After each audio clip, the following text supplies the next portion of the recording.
Bonjour à tous, bonjour à toutes. Bon, aujourd'hui, dans cette vidéo, on va apprendre à calculer la dérivée de 1 sur f. Waouh! Dérivée de... Peut-être prendre l'autre. Voilà. Donc, dérivée de 1 sur f de x, ok? Ok. Bon, comment on va calculer tout ceci? Alors, très simple.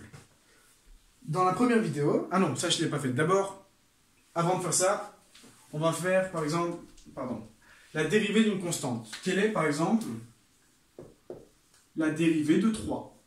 D'accord? Donc, dérivée de 3. Il n'y a pas de x, je vais calculer la dérivée de 3. Ben, si f de x est égal à 3, ben, f de x plus dx, c'est aussi égal à 3, parce que le x n'intervient à aucun moment. Et donc, si je fais la dérivée, donc f de x plus dx moins f de x,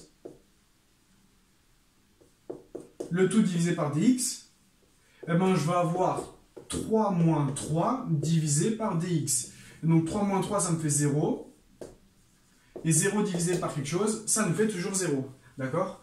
Et donc, ici j'ai 3, mais j'aurais pu avoir 5. Hein, j'aurais pu avoir 6 que j'aurais pu avoir. Voilà, et ainsi de suite. Donc, en soi, qu'est-ce qu'on va définir en mathématiques? On va définir que lorsqu'on parle de dérivée d'une constante, d'accord? Donc, dérivée d'une constante, on va appeler petit c, d'accord?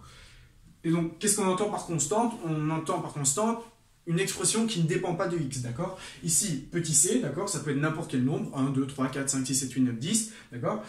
Et bien, ce nombre, il ne dépend pas de x. Il n'y a aucun x à un moment dans l'écriture. Et donc, cette dérivée est tout simplement égale à 0, d'accord? Parce que quand on va faire ceci, on va avoir donc c moins c sur dx, ce qui nous fait toujours 0, d'accord? Parce que, justement, f de x et f de x plus dx seront égales à c.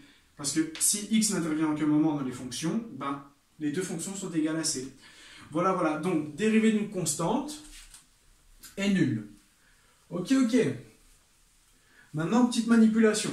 Si la dérivée d'une constante est nulle, de ce fait, on peut dire par exemple que la dérivée de 1, c'est nul. D'accord? Parce que 1 est une constante, du coup la dérivée, elle est nulle. Ok. Alors, 1, c'est quoi? 1, c'est 1 sur f. D'accord? Multiplié par f de x. Prime est égal à 0. On est bien d'accord? 1 sur f multiplié par f, ça nous fait bien 1. D'accord? Et donc, logiquement, la dérivée de ceci, d'accord, est égale à 0. Voilà. Et donc, ici, on a quoi? On a la dérivée d'un produit.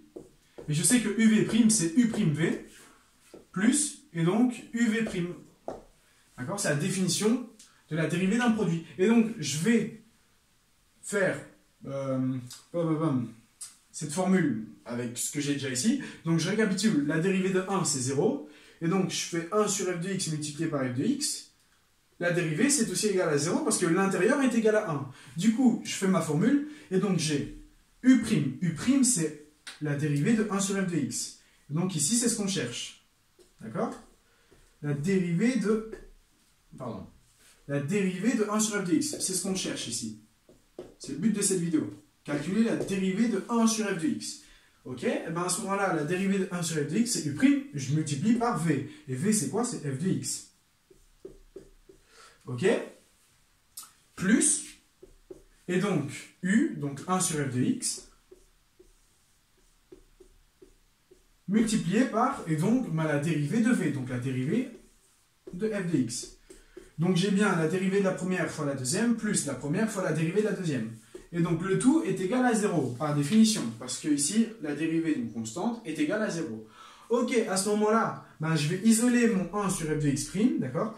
Donc ici, je passe de l'autre côté, et je divise par f de x. Et donc je vais avoir quoi? Je vais avoir que, par manipulation, la dérivée de 1 sur f de x, ok, c'est égal à, moins la dérivée de x, parce que là j'ai un plus, du coup il devient moins la dérivée de x, divisé par, et donc dans un premier temps c'est divisé par f de x, mais vu que j'ai un fois, après je vais diviser par celui-ci, et donc j'ai f de x divisé par f de x, du coup ça va me donner divisé par f de x au carré. Voilà, voilà. Et donc, on a la dérivée de l'inverse d'une fonction. Donc, je récapitule. Une constante, la dérivée d'une constante, c'est égal à 0. 1, ben c'est 1 sur f fois f. J'utilise ma formule pour la dérivée d'un produit. J'obtiens tout ceci. À ce moment-là, j'isole la dérivée de 1 sur f de x. Et donc, j'obtiens ma formule, qui est ici. Cette formule est un peu longue, hein, parce que, enfin voilà, elle paraît longue, mais en soi, c'est juste l'écriture qui est longue. Si on veut la rétrécir, il suffit tout simplement, au lieu d'écrire f de x, vous mettez f, et donc vous avez que 1 sur f dérivée est égal à moins f dérivée sur f carré. Voilà. Voilà, voilà. Et donc, à ce moment-là, vous avez la dérivée de l'inverse d'une fonction. Donc, la dérivée de l'inverse d'une fonction, cette écriture-ci, c'est la même que celle-ci, c'est moins f' de x sur f de x au carré. Voilà, voilà. Bon, j'espère que vous aurez bien compris cette vidéo. Donc, première chose à savoir, la dérivée d'une constante est toujours nulle. Ok. À ce moment-là, c'est ce que j'ai fait. Ensuite, bah, par calcul que j'ai effacé, j'obtenais ceci. Et donc, j'ai que la dérivée de 1 sur f, c'est moins f' sur f carré. Voilà, voilà. Et pourquoi je fais ça? Parce que dans la vidéo précédente, on a vu la dérivée d'un produit. Et ben, dans la vidéo suivante, on va voir la dérivée d'un quotient. Et pour la dérivée d'un quotient, il nous faut la dérivée de 1 sur f. Voilà, voilà. Je vous remercie de votre attention et je vous dis à très vite pour une nouvelle vidéo.